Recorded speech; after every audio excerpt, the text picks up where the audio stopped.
మంగళగిరి. దీనికంటే మంచి సీట్లున్నాయి.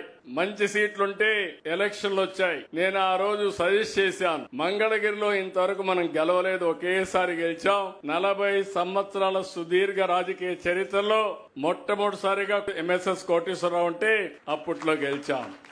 తర్వాత మనం గెలవలేదు, మన కార్యకర్తలు హుషారుగా లేరు కాబట్టి లాస్ట్ మూమెంట్ పోతున్నారు కాబట్టి ఆలోచించమని నేనైతే సజెస్ట్ చేశాను. సజెస్ట్ చేస్తే కాదు నేను ఇక్కడే నిలబడతానని నిర్ణయం తీసుకున్నారు. నేను అలో చేశాను. 5,000 ఓట్లతో ఓడిపోయాడు. ఓడిపోయినప్పుడు అన్నాడు, నేను ఎక్కడైతే ఓడిపోయానో అక్కడే అద్వితీయంగా గెలవాలి, మంచి మెజార్టీతో గెలవాలని పట్టుదలతో ముందుకు వచ్చాడు.